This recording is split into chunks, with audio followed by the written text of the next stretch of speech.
saudara yang terkasih di dalam Tuhan, bertemu kembali dengan saya, Pastor Rudy Sianturi. Bagaimana kabar saudara, sahabat-sahabat, teman-teman semuanya? Saya berharap kita dalam anugerah dan dalam kasih karunia Tuhan. Bertemu kembali di dalam channel ini. Saya percaya dan saya berharap kita semua diberkati oleh Tuhan di dalam channel ini. Saudara, kembali saya dari Pantai Menganti yang luar biasa dan yang keren ini. Saudara, kalau kita melihat pantai ini ada banyak ombak dan di belakang saya ada sedikit bukit-bukit yang begitu dahsyat dan begitu luar biasa. Nah, saudara, saya teringat akan satu firman Tuhan. Mari kita membuka di dalam Mazmur pasal yang ke-139. Kita akan membuka dalam Mazmur 139.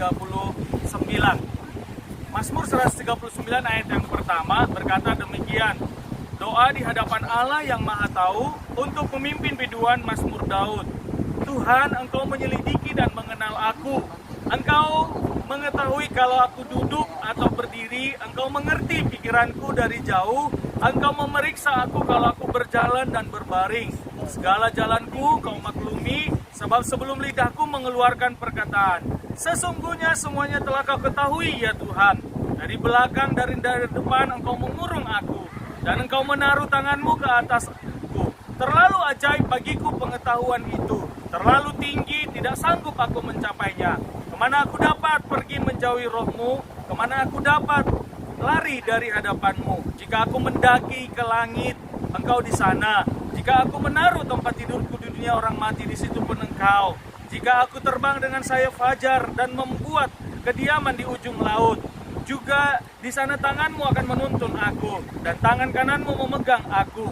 Jika aku berkata, biarlah kegelapan saja melingkupi aku, dan terang sekelilingku menjadi malam, maka kegelapan pun tidak menggelapkan bagimu, dan malam menjadi terang seperti siang, kegelapan sama seperti siang.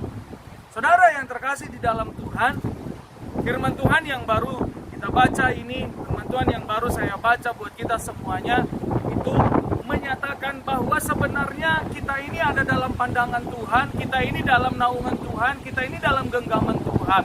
Dikatakan oleh firman Tuhan, kemana kita akan menjauhi roh Tuhan, kemana kita akan menjauhi Tuhan. Kalau kita pergi ke dasar laut, di sana pun ada Tuhan. Kalau kita pergi ke gunung, di sana pun ada Tuhan. Kalau kita pergi ke ujung langit, di sana pun ada Tuhan. Artinya saudaraku, Tuhan mengenal kita, Tuhan memahami kita, Tuhan mengerti kita, Tuhan tahu siapa kita. Oleh karena itu saudara yang terkasih, kita tidak boleh menjauhkan diri dari Tuhan.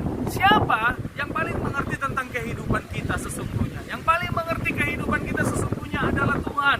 Karena Tuhanlah yang menciptakan kita, karena Tuhanlah yang menjadikan kita, dan Tuhan tahu rancangan-rancangan apa yang ada padanya untuk kita.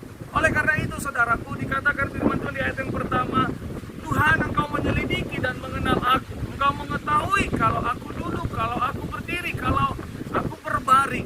Apa saja pun yang kita lakukan, apa-apa saja pun yang kita kerjakan, Tuhan tahu dan Tuhan mengerti.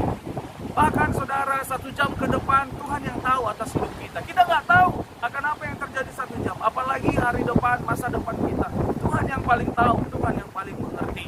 Oleh karena itu saudaraku, kalau kita baca di ayat yang selanjutnya dikatakan, Tuhanlah yang membentuk buah pinggang kita. Tuhanlah yang tahu siapa kita. Bahkan dikatakan oleh firman Tuhan di ayat yang selanjutnya, saya akan membaca buat kita. Ayat yang ke-15, tulang-tulangku tidak terlindung bagimu ketika aku dijadikan di tempat yang tersembunyi. Dan aku direkam di bagian-bagian bumi yang paling bawah. Matamu melihat selagi aku bakal anak, dan dalam kitabmu semuanya tertulis hari-hari yang akan dibentuk sebelum ada satu pun daripadanya. Saudara yang terkasih di dalam Tuhan, saya mau katakan, sebelum ada hari-hari yang kita lewati, Tuhan sudah tuliskan dan Tuhan sudah jadikan dan Tuhan sudah merancang semuanya, bahwa Dialah seorang master plan yang luar biasa atas hidup kita. Dia rencanakan semuanya dalam hidup kita. Oleh karena itu saudaraku, mari datang kepada Tuhan. Mari jangan jauh dari Tuhan. Mari tanya Tuhan, apa rancangan Tuhan atas hidupmu. Jangan pernah tinggalkan Tuhan dalam hidupmu. Engkau masih anak-anak, engkau masih muda, engkau sudah tua. Tidak ada kata terlambat untuk datang mencari Tuhan. Bagi Tuhan tidak ada kata terlambat. Tuhan bisa menolong kita, Tuhan bisa membebaskan kita. Jikalau engkau hari bagi kita di tengah-tengah pandemi ini. Saya mau katakan saudara yang terkasih, Tuhan paling mengerti siapa kita, Tuhan paling paham siapa kita, dan Tuhan paling paham bagaimana solusi dalam hidup kita. Cari Tuhan, jangan pernah tinggalkan Tuhan. Tuhan yang paling mengerti, bahkan jauh ke depan, 1 tahun, 2 tahun, 5 tahun ke depan, Tuhan paling tahu, Tuhan paling mengerti apa yang harus kita kerjakan, apa yang harus kita lakukan. Oleh karena itu jangan pernah jauh dari Tuhan, datanglah kepada Tuhan. Hidup kita ini terbatas. Alkitab menuliskan 70-80, itu pun kalau kita kuat. Selebihnya adalah penderitaan dan kita tidak tahu. Masalah kematian bukan hanya berbicara usia, bukan hanya berbicara karena sakit, bukan hanya berbicara karena sudah berumur, tapi semuanya tidak ada yang tahu, Tuhan yang tahu. Oleh karena itu carilah Tuhan. Tuhanlah juru selamat kita, yaitu Yesus Kristus Tuhan. Tidak ada satupun di bawah kolong langit ini yang atas namanya diselamatkan selain daripada nama Yesus, yaitu Tuhan Yesus Kristus. Mari saudaraku cari Tuhan, andalkan Tuhan. Dan saya mau katakan dari tempat ini, tetap semangat, tetap andalkan Tuhan. Tuhan Yesus memberkati kita semuanya. Salam, salam, salam.